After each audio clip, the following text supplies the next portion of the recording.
Olá, sou Débora Rabelo. Vamos falar de espiritismo aqui nos Amigos de Nosso Lar, trazendo a você ciência, filosofia e religião. E este é o nosso estudo, a parte final do estudo da introdução de O Evangelho segundo o Espiritismo.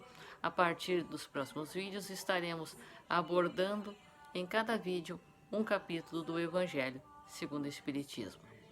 E o pedaço, a parte número 4, vem nos falar sobre Sócrates e Platão, precursores da ideia cristã e do espiritismo, junto com o resumo da doutrina de Sócrates e Platão. Então, nos falam os bons espíritos. Deus envia um homem com a missão de resumir, coordenar e completar esses elementos esparsos e formar-lhes um corpo. Desse modo, a ideia não está chegando bruscamente, encontra espíritos plenamente dispostos a aceitá-la. Assim ocorreu com a ideia cristã, que foi pressentida vários séculos antes de Jesus e dos essênios, e da qual Sócrates e Platão foram os principais precursores. Sócrates, da mesma forma que Cristo, nada escreveu ou, pelo menos, não deixou nenhum escrito. Como ele, morreu à morte dos criminosos vítima do fanatismo, por ter atacado as crenças tradicionais e colocado a virtude real acima da hipocrisia, do simulacro das formas, numa palavra, por ter combatido os preconceitos religiosos.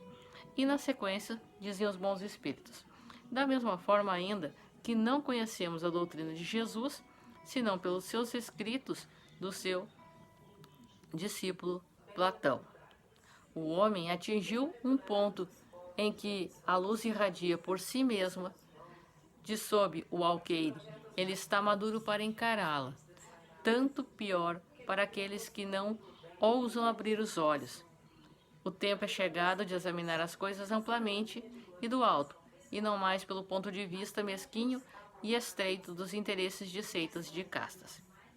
Então, Kardec sempre nos colocou, sempre nos trouxe que devemos encarar face a face, de uma forma racional, crer, mas saber por que crer, não uma fé cega. E, resumindo, através do resumo da doutrina de Sócrates e de Platão, nos trazem os bons espíritos. 1. O homem é uma alma encarnada. Antes da sua encarnação, ela existia unida aos tipos primordiais, as ideias do verdadeiro, do bem e do belo, e dele se depara em se encarnando e recordando seu passado. Está mais ou menos atormentada pelo desejo de a eles retornar. 2. A alma se extravia e se perturba quando se serve do corpo para considerar qualquer objeto. 3. Enquanto tenhamos nosso corpo, a alma se encontre mergulhada nessa encarnação, jamais possuiremos o objeto dos nossos desejos, a verdade. 4. A alma impura, nesse estado, está entorpecida e é arrebatada de novo para o mundo invisível, pelo horror daquilo que é invisível e imaterial. 5. Depois da nossa morte, o gênio, daimon, demônio, que nos fora designado durante nossa vida, conduz-nos para um lugar onde se reúnem todos aqueles que devem ser conduzidos ao Hades, para aí se verem julgados. As almas, depois de terem permanecido no Hades o tempo necessário, são reconduzidas a esta vida em numerosos e longos períodos. 6. Os demônios enchem um espaço que separa o céu da terra. São um laço que une o grande todo consigo mesmo. 7. A preocupação constante do filósofo é de tomar o maior cuidado com a alma, menos por esta vida, que não é senão um instante. 8. Sua alma é imaterial. Depois desta vida, ela deve seguir para um mundo igualmente invisível e imaterial. 9. Se a morte fosse a dissolução total do homem, seria um grande lucro para os maus, depois da morte, estarem livres. 10. O corpo conserva os vestígios bem marcados dos cuidados que com ele se tornou, ou dos acidentes que experimentou. Ocorre o mesmo com a alma. 11. De duas coisas uma, ou a morte é uma destruição absoluta, ou ela é a passagem de uma alma para outro lugar. 12. Não é preciso nunca retribuir, injustiça por justiça, nem fazer o mal a ninguém, qualquer seja o mal que nos tenha feito. 13. É pelos frutos que se reconhece a árvore. 14. A riqueza é um grande perigo. 15. A riqueza é um grande perigo, no 14. Todo homem que ama a riqueza não ama a si, nem o que está em si.